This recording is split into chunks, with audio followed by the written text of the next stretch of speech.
How's it going, guys? Welcome. This is Kalen Chalk, and today we're going to be talking about Photoshop brushes. Um, a lot can be discussed about this, but we're going to try to keep it pretty simple. Again, this is the beginning environment class, so a lot of this stuff may be review for you guys, but because of the homework and what's going to be expected of you guys, I wanted to kind of go over it just a little bit, just so you can kind of see how certain brushes can be used to achieve certain effects, and just a way to kind of break them down. Okay, so in general, there are a lot of different brushes that have very specific purposes. Some can be very versatile. Again, there's just so many of them, and I'm not going to try to define all of them. But for me, usually I break them down into these categories right here, which is standard, textured, chalky, scattered, hard, and soft. Okay, hard and soft could probably be in its own category, and texture could probably have a few more with like certain kind of image brushes and stuff like that. But we're just gonna keep it pretty simple. So let's go over each one of these one by one. So standard pretty much means that it's a standard brush and it has usually opacity on it. They're versatile and they're great for blocking in things, environments, line art. And so a standard brush may look something like this. As you can see, if we were to sample this color right here, what happens is if I press lightly, it goes light, and if I press dark, it goes dark. Right, so it's very, very good for blocking in stuff if you want to start to kind of get nice gradients or start to render stuff. It's really good for that because again, you get to control the opacity. All right, but the problem is that sometimes it kind of looks like that kind of Photoshop quality of a brush, and there isn't much of a texture to it. And so that's where we start to look into the texture brushes. But this brush overall, I think, is very, very good. For usually just blocking in stuff. It's a really great brush for that, or just kind of getting your ideas on paper. And most people can usually render everything out with this kind of brush. But usually when it comes to efficiency, you want to start kind of getting into some kind of different brushes in order to achieve different effects. So this is what a very much of a standard brush can do. Let's go into the textured, I guess. I call it textured slash chalky. This is where most people kind of use stuff. It's where I use stuff. I like it because it usually kind of simulates like real painting, simulates brushes. It's good for getting more dynamic drawings into your paintings. Or dynamic paintings in general because there's a lot of texture, a lot of randomness to it, and it overall kind of creates like a very just textured look. And some examples of that would be ones like this, where right, if we zoom into that, you can see that this and that, if I were to go back, it has the same thing. If I press hard, it goes, but it has a lot of that kind of texture. It has a lot of noise in there. I could do some other examples as well. Let's grab this one. The same type of thing, right? You can see it looks very grainy, right, when I press that, as opposed to the other one. If I do the other one again, let's go back and grab this brush, right? You can see the difference, right? If I make the brush the same size and I make the same marks, right? This one, it kind of simulates like an actual, right, like an actual pencil or a paintbrush, something like that. So usually people tend to prefer that one, right? Because usually you can kind of get that realistic painting look, like it was actually painted by someone in a relatively short amount of time. So people usually prefer that over the standard ones. For me personally, I like to use standard ones at first, and then I kind of work my way into the textured ones. So the textured ones right here, the chalky ones, are really good, I think, if you're looking to kind of just get a little bit more interest in your drawings. So for instance, if I were taking a drawing like so, you know, and I was just drawing a mountain or something, you can see already how it just has a lot of energy to it, and it just looks fairly interesting. So that when you start to kind of add light to it or something of that nature, or add a little bit more form to it, you can see how this kind of looks a little bit more dynamic, looks a little bit more appealing to the eye for some reason. I think it's just because all of that scattered ability on the edges, those edges look really, really rough. And again, it kind of just simulates that textured look that you see a lot in conceptual art paintings. A lot of people kind of like that style where it looks like you can't tell if it was painted digitally or not. And I will admit that I'm a fan of that as well. So I usually kind of gravitates towards interesting kind of oil type or like, watercolor type brushes. So you can see how that works. And so it's scattered. Scattered is the same kind of thing as a texture brush, but there's a little bit of spacing in between it. So if we were actually to look at this brush, I'll hit F5 right now. There's no spacing on it, right? It's just one continual line. If I make a line, it doesn't go. But if I actually reduce the spacing, you'll see what happens. You see what happens right there? It's spacing it out. That's all what scattered is, essentially, is it's not making it a straight line. And a lot of times the scattered has some randomness to it. So scattered is really good for foliage, for organic stuff, anything that's random. That's what usually a scatter brush can do. So I'll give you an example of that. So a scatter brush right here, if we look at this in F5, right, you see how random it is right there? It's all kind of spread out in different angles. So if I make it like that, that's what it makes right there. But if I get the actual spread, that's what happens, right? You can see the difference between both of those. And so these ones are really good if we're kind of creating random shapes sometimes, or creating organic shapes. Sometimes if you're having trouble trying to figure out a design or figure out a shape language, you could grab brushes like that, and then we'll kind of essentially, create random shapes without you having to work for it too much. So here's another example of it. Is it looks very, very random. It's very scattered. Um, to a brush that is like pretty much that name, right? It's very, very scattered. We could use a brush that's just kind of like a particle brush, like so, right? And you can see again how that is just scattered, right? And so obviously it's not the best for doing line drawings and stuff like that, but it's good for adding a lot of texture. So if I actually wanted to go to this one right here and add some texture, I could go in here and do that if I wanted to. Or use brushes that have a wide spacing in between them, like that one. You see this one has a lot of spacing in between it, right? A little bit of a scatter. It's good for that texture. You can see when I lay that in there now, just with one stroke, because of the spacing, it creates a lot of interesting values, a lot of interesting shifts in values from light to dark. And I can even edit that too as well, make it a little bit more spaced, so that way the distance between these are a lot. So you can see how that randomness, that scattered randomness, can kind of give me happy accidents, and which I can kind of work from and paint from by switching back to a regular kind of chalk brush. So, I encourage you guys that the brushes don't necessarily make you better, right? I know a lot of people kind of think that thing. They go, oh, well, what kind of brushes are you using? What kind of brushes are you using? Well, they are important, but they're not important. The best way that I've always explained this, and you've probably heard me say it before, is that brushes make you faster. They don't make you better. Okay, and what does that mean?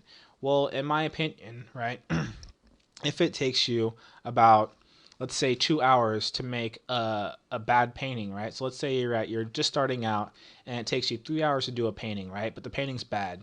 All the custom brush is going to do is going to make you do a faster bad painting, right? So instead of taking you 3 hours to do a bad painting, it's going to take you 1 hour to do a bad painting. The painting is still going to be bad. It's just that you arrived at that bad painting faster. I know that sounds kind of mean when I say that, but it's very, very true. Without the knowledge of the underlying fundamentals like form, value, structure, perspective, right? None of this stuff really, really matters. So that's why I always say, brushes really don't matter, because they don't. But eventually, when you start to get to the more advanced painting techniques, certain brushes will yield different results, and it will make your life a lot easier. And that's why I use custom brushes. Not because I don't know how to do that kind of stuff, but it's just more so because I have certain clients, I have deadlines, I'm under the gun. Well, I kind of have to use the kind of the tricks and stuff up my sleeve in order to do it. But without that knowledge, it's not going to matter. I'm still going to fall flat on my face every time if I don't understand that stuff. Okay. So it's very, very important to kind of know that, because sometimes a lot of beginning students kind of, misconstrue that and think, oh, the reason why I'm not good is because I don't have the correct brush. And that's very untrue. It's just more so you don't have the right knowledge in order to use the tool. It's like giving someone, a sand, if like, let's say you were building a sandcastle, right? And someone gave you a pail and a bucket and a shovel, right? But another person gave you like a bulldozer, right? You may, if you don't have the knowledge to build a sandcastle, the bulldozer isn't going to make it any faster. You know what I mean? So again, it doesn't necessarily help you unless you have the underlying knowledge. Okay. So also the atmosphere, it's also good for atmosphere. And we can get into that. Sometimes scattered atmosphere, we could use some right here. This brush, if you look at it from a, oh, we're on the eraser tool. Let's go back to the regular tool. There you are. Okay, so if we look at that brush, right, you can see it's soft, but it's very, very scattered, right? You can see all the little particles in there a little bit. If you make it bigger, you can even see it some more, right? It's very, very scattered, right? And so that's actually good too for particles or for atmosphere. So let's say that I wanted to add some atmosphere in the bottom of this thing. I could do that, and now it looks like it's hazy, right? It looks like it's far away, right? So that's also good for that kind of stuff as well. So yeah, so again, scattered, it's good for foliage, good for texture, not good for line art or for blocking in stuff, but it is good just for overall texture, organic stuff, and atmosphere, if you want to use it for that. So let's go to the hard brushes. So hard to me is still kind of like hard, soft, and standard kind of fall into the same category.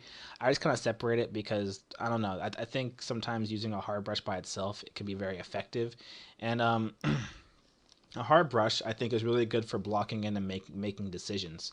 A lot of times when we use a brush that has let's just use this one right here. A lot of times when we use a brush that has some kind of pen pressure on there and stuff like that, right? What happens? Well, we get kind of really rendery about it, and we just, it's not even a word, but you know what I mean. Like we just kind of render it out, and because there is sensitivity to it, we try to just like noodle with it, and we try to sample and do all these kind of things, and it can be very kind of I guess the word I'm looking for is it can be kind of backwards. You're kind of wasting your time because you're not being efficient. Whereas if we use a hard brush, right, I can only pick one value. No matter how hard I press, it's always going to be the same value. And it's probably easier to actually go this way first and block in the shape.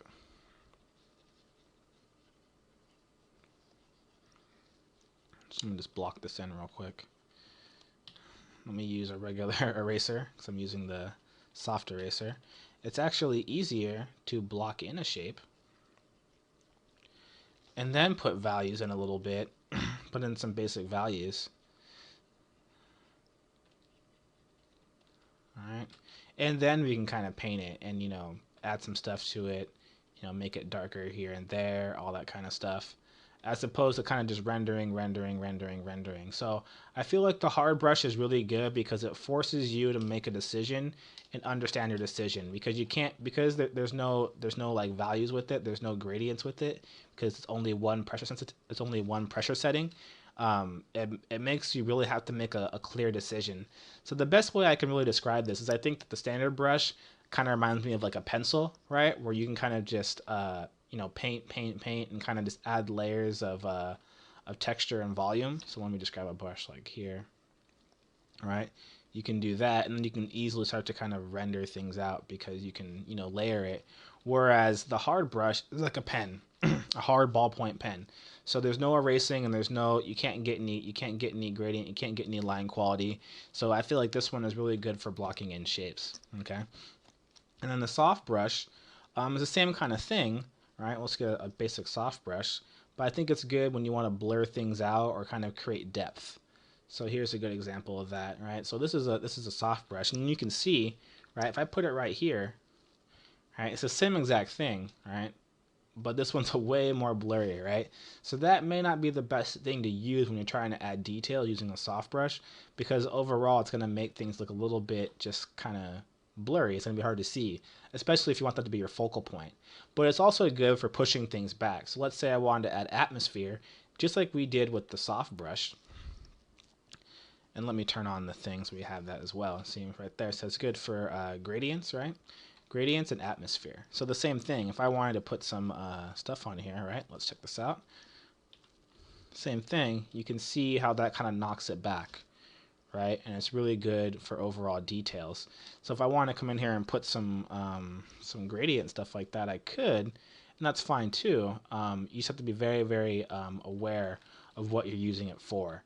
So I think it's really good for smaller details in the background. If you want to add detail, but you don't want to make it look too sharp, then I think a good soft brush is good for that. And I think it's also very strong for adding a little bit of atmosphere that you could be missing. And that's pretty much it. Those are pretty much the brushes. Now, again, this is a very, very relaxed review of brushes. There are very many that I have that I could easily go over, like, effects brushes and stuff like that. Um, Brushes that I've made that have very, very certain kind of, just uses for them. But I think usually everything that I have, I kind of categorize it into those things. And so hopefully this will kind of help you when you guys are doing your homework for week 1, that you won't necessarily have a problem thinking like, okay, which brush do I use? You know what I mean? And so usually it's more so not what brush should I use, but what am I trying to achieve, and what tools are good for handling this. So if I'm trying to add like these kind of crazy random details, what would be good? Would be a standard, a textured, a scattered, hard, or soft. And again, everyone works very differently. There really is no wrong answer, but over time there have been some results that have shown to be more efficient. So hopefully you guys explore that, because everyone paints very differently, and hopefully when you kind of come to your own kind of set of way of painting, that's very, really efficient for you, and it works for you, and it feels comfortable. So during this class, don't think that the way that I paint is the way that you have to paint. I really want you guys to explore your own, because again, all of my friends that are concept artists, all of them use very different brushes, and they all paint very differently to ways that I don't even understand. I think it's silly sometimes, but it works for them. And as long as they achieve, a good result, and they're having fun, and they ain't hurting nobody, then hey, it all works out. So I'm gonna give you guys my brushes so you guys can have that and explore. Just open up a random file, go through the little brushes, and just paint a little bit and see which ones you like. And if you do, save them. If you don't, get rid of them. Right? Very, very simple. But before you get rid of a brush, or you like a brush, just try to break it down, figure out what it would be good for and what kind of category it falls in. Okay. To load brushes, again, all you got to do is just go to the brush panel, hit B, so you're in brush mode. Right click on your stylus, and if you see this little cog right here, open a little dialog box. All you want to do is go to replace brushes, and then find the file, and then load it up. And it should be very, very simple. Okay, and that should be it. So without further ado, welcome to the class, and I hope you guys have some fun with this, and we'll see you in the next video. Okay, take care.